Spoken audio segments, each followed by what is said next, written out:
Halo teman-teman semua, untuk kalian yang baru datang ke channel ini, jangan lupa untuk tonton video-video sebelumnya karena ada banyak video yang bermanfaat dan berguna untuk kalian. Dan ya, jangan lupa subscribe ke channel ini.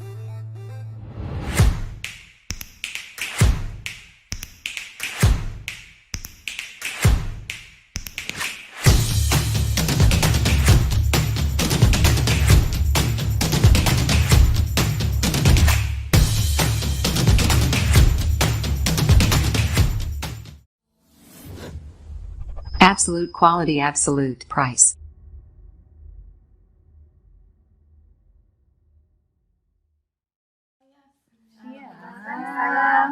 Perkenalkan, saya Lami. Jadi saya ingin menceritakan pada awalnya saya punya penyakit anemia itu sudah bertahun-tahun. Terutama pada waktu tahun kemarin itu saya ada HB saya 4 pada waktu saya operasi usus buntu. Itu HB saya 4, saya transfusi lagi sebanyak 4 kantong. Setelah itu saya normal. Habis normal setelah 7 bulan awal tahun ini saya menderita lagi, saya ngedrop di ini kondisi saya terakhir di Bali. Dengan kondisi ternyata saya ini liburan. Ini kondisi saya tuh masih bisa jalan seperti ada tenaga, cuma di sini saya dengan kondisi HB ini saya dengan kondisi 4. Dan untung pada waktu ini normal itu 12, 11, kamu 4 aja. Saya 4. Ini sampai saya akhir tahun, ini karena saya lemah ya, kalau kena angin, kena apa, saya langsung demam. Nah, kondisi ini saya tanggal 31 itu saya drop dan saya tidak lemas. Jadi saya tadinya mau ke pantai, jadi nggak ada malam tahun baru tidak ke pantai, jadi pas waktu pulang pun saya keadaan lemas. Jadi abis itu saya ke IGD karena saya hanya bisa makan cuma 2 suap. Dan kondisi 2 suap, terus mau makan siang lagi 2 suap, jadi tidak akan bisa, kalau dipaksa pun 5 suap itu bawaannya akan muntah. Jadi saya tidak bisa memaksakan. Akhirnya saya ke IGD ya baru tahu darahnya 4, HB-nya. Terus yang di situ dokter pun, saya kan rutinitas ke rumah sakit setiap 7 bulan atau tiap 3 bulan sekali karena saya kondisi saya sedikit meriang, saya ke dokter. Sampai di situ baru dari sini saya jujur anemia itu bertahun-tahun saya tidak tahu penyebabnya dari mana. Sampai dicek darah tepi ada bocor kah, di dalam vagina ada kebocoran kah, ternyata tidak. Sampai saya ke dokter stop. Jadi ke dokter obat stop. Jadi nggak ada penyelesaian. Akhirnya yang sekarang ini saya ada penyelesaian setelah 3 tahun. Saya menderita anemia transfusi terus transfusi drop gitu. Nah, akhirnya saya dari sini ditangani dokter yang khusus untuk bagian ya darah hematologi.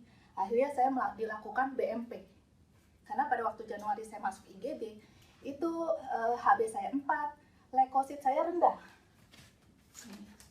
Leukosit saya 3,8, sedangkan untuk normal itu leukosit itu 4,5 sampai 11. Jadi saya rendah, jadi ada 3 poin darah utama saya rendah.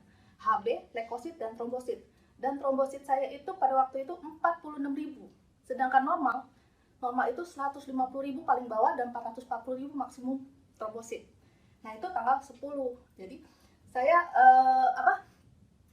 saya dirawat inap, masih didiagnosa. Akhirnya tindakan habis dikonfirm ke dokter hematologi, saya harus melakukan BMP. BMP itu pengambilan sumsum tulang belakang.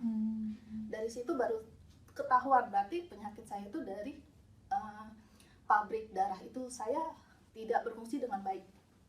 Jadi dia mengeluarkan darah, memproduksi darah, tapi dia menghasilkan sel darah yang mati, gak berkembang. Makanya kenapa saya tekor. Dari situ saya kena diagnosa namanya MDS. MDS itu semacam praleukemia. Jadi baru tahap awal karena di sumsum itu saya tidak berproduksi, jadi saya dikasih obat yang rekormon, itu yang biasanya orang yang untuk kanker itu kan biasanya 5.000, 10.000, saya dikasih 30.000 IU. Itu benar-benar maksimal banget gitu ya, melebihi batas maksimum. Otomatis kan kalau maksimum itu kan dosisnya tinggi ya. Jadi saya waktu pulang dari rumah sakit itu saya kondisi trombosit masih rendah, 80.000. Dan itu kan kondisinya kalau trombosit rendah saya bisa kalau jatuh takut pendarahan. Itu aja sih. Terus waktu tanggal 17 Januari itu saya jujur waktu di rumah sakit leha sempet minum hemohim. Jadi ibaratnya iya karena saya tuh orangnya suka lupa. Kalau siang apalagi saya ingetnya oh iya sebelum makan ya. Tapi kalau tiap pagi pas waktu saya bangun saya ingat minum hemohim langsung. Tapi untuk yang kedua kalinya kadang-kadang aduh udah keburu makan lupa lagi satu gitu kan. Jadi saya mundur lagi seperti itu. Jadi saya untuk ke siangnya ngaco jadwal schedule minumnya.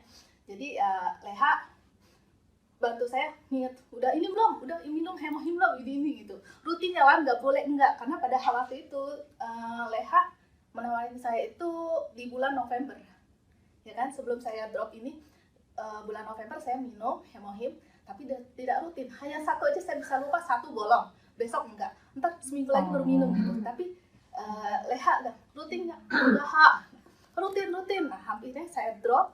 Nah dari Januari saya drop itu saya mulai rutin. Dan mulai rutin ibaratnya kalau misalkan dari hasil darah awalnya saya naik 400 setelah pulang dari rumah sakit dari 80.000.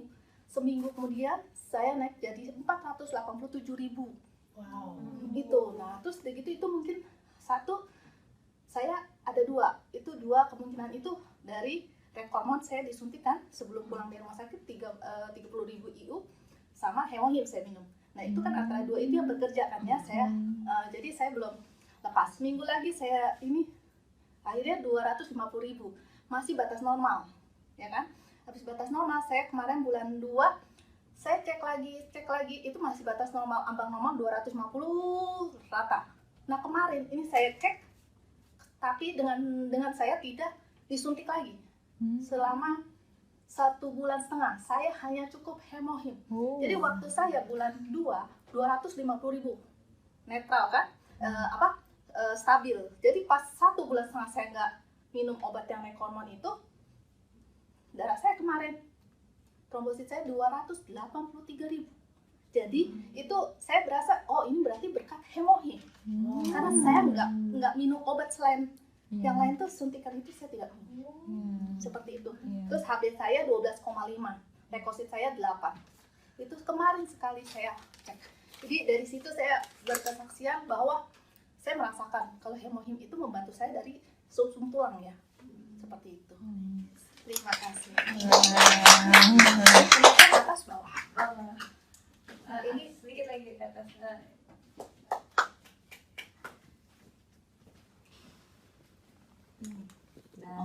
Nah ini waktu saya di bulan 2 tahun setelah sebulan.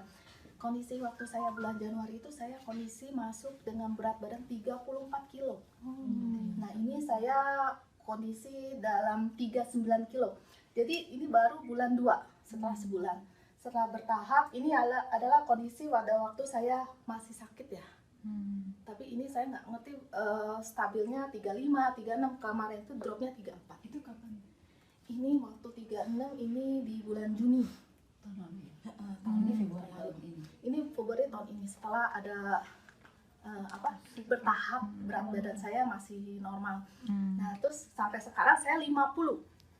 Setelah 4 bulan kilo. Naik 4 berapa dulu kilo? dari 34 berarti berapa tuh ya? Belasan ya. Sekarang berapa kilo? 50. Tapi cantik sekarang. Iya. Saya kurus justru. Iya benar. Sampai waktu itu saya bingung ya di bulan 2 ini perut saya seperti orang hamil. Iya. Saya Dia ada badannya fotonya. kurus tapi perutnya gede. Pas kan pulang dari rumah sakit tuh saya makan sampai nasi itu 5 kali. Kita baru makan. Baru makan 2 jam sampai suami saya pasti pikirnya lapar nih. Baru makan. Saya sampai perut begini dan mungkin aktivitas saya nggak terlalu banyak. Cuma bolak-balik ke bimbel nganterin anak seperti itu aja. Cuma emang bikin perut saya itu sampai saya ke dokter kan. Ini masalah gak ya? Kalau orang ketemu saya, dia bilang, "Bu, hamil." Enggak, mau buncit. Karena kebetulan suami saya juga buncit, saya buncit. Jadi ini keluarga buncit. Saya bilang, emaknya kan belum kemarin kan kurus. Terus saya jadi keluarga buncit. Saya bilang gitu. Sampai saking malunya saya ke dokter lagi internis. Apakah masalah? Perut saya Dia saya besar. suruh cek, saya takut lihat perutnya gede Iya, gitu. betul. Mending cek deh. Iya, dokter pun takutnya di perut saya itu ada cairan. Tapi pas di USG untung nggak ada. Oh ini Bu. Iya, makanya jangan terlalu dipus Bu. Oh. Saya tahu ibu mau ngejar dari 34 kilo menjadi mau normal kan, tapi jangan di ini karena ususnya itu baru Oh iya. mulai gitu kan, jadi makanya seperti begini. Ini udah mulai Tapi dia minum hemohim lo jadi nafsu makan dia. Oh iya, bagus. Dia ada bikin nafsu makan ya? Enggak. Tapi kalau analisa saya, kalau sebenarnya Leha bilang kan hemohim itu tidak bikin nafsu makan. Tapi saya kan saya kan defisiensi zat besi sebenarnya. Sudah bertahun-tahun kan. Jadi dia memperbaiki mungkin yang bikin nafsu makan. Seperti itu. Karena kan produksi darah saya kan jelek gitu ibaratnya Jadi pabriknya. butuh, tapi jangan berlebih juga ya butuh makan. Iya, ini makanya kudu direm gitu kan. Dikit-dikit mending ya kalau mau minta cemilan gitu ya. Tapi ini maunya kayaknya ada ini. Maksudnya sotomi yang berat-berat. Ada kue tiao, ada kue itu. Jadi berat-berat jadi bikin besar. Jadi jarang memilih yang kecil-kecil. Bro, dia kurang olahraga, kurang gerak, sampai udah pelan kalau habis makan mesti jalan ya, aku bilang begitu. Jalan berapa langkah dulu baru boleh duduk. Soalnya dia nggak ngapa-ngapain, nyonya di rumah nggak masak, nggak nyuci, nggak ngepel, misalkan tiduran main handphone. Tapi saya paling duduk. Kalau saya demennya main di laptop. Saya duduk, tapi kok perut buncit. Kecuali kalau anak saya kan kalau makan tiduran, melonjor gitu. Saya duduk paling di kasur main handphone gitu. Paling main handphone, laptop tapi bisa buncit. Saya bingungnya di situ. Makanya pas untungnya ya kemarin saya ketemu dokter lagi setelah cek darah, dia sampai heran ke saya. Tapi saya nggak dia bilang kenapa kamu cepat sekali ya. Saya pikir waktu itu kamu periksa itu perut itu, saya pikir kamu ada efek dari yang 30 ibu itu, takut ada cairan. Ternyata sekarang pas dicek lagi, pas dia lihat darahnya, kok kamu udah sehat betul Bu katanya. Justru ibu harus hati-hati ya jaga makanan, jangan sampai ibaratnya bikin perut itu jadi tiap 2 jam makan itu tidak bagus juga ibu katanya. Khususnya jadi bekerja terus seperti itu. Jadi oke. Tapi saya sampai heran, ibu minum apa ya? Itu Dokternya tanya. sekarang minum ibu obat apa selain dokter? Oh, obat dokter juga nggak ada dok, saya bilang gitu kan, karena saya kan ke dokter internis, sedangkan yang nanganin saya itu dokter hematologi. Jadi kemarin kalau untuk yang dokter internis itu saya nanya yang bagian perut. Jadi pas dia lihat hasil darah saya, oh ini bagus gitu. Jadi ibu udah sehat. Jadi saya murni sudah sehat dibanding saya waktu itu saya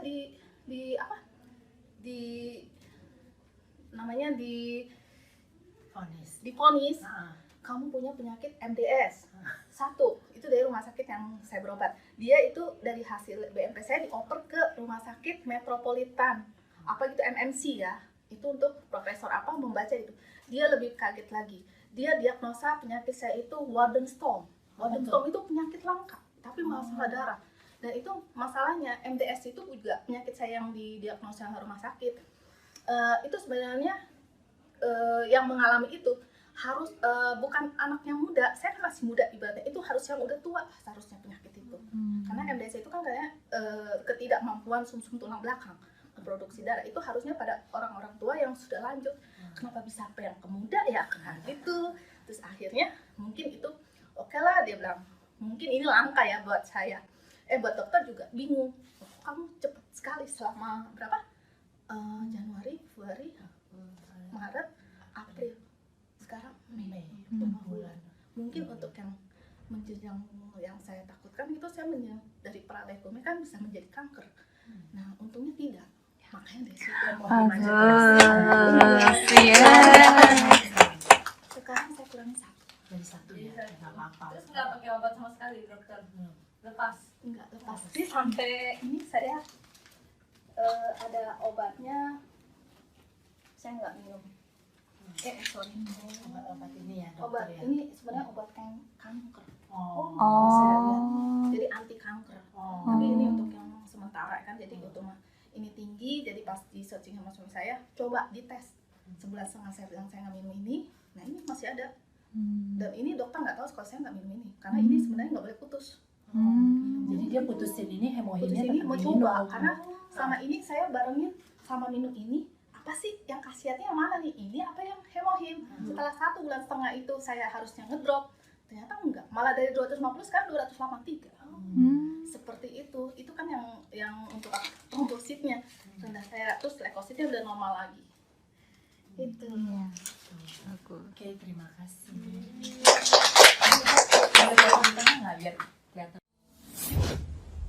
Absolute quality, absolute price.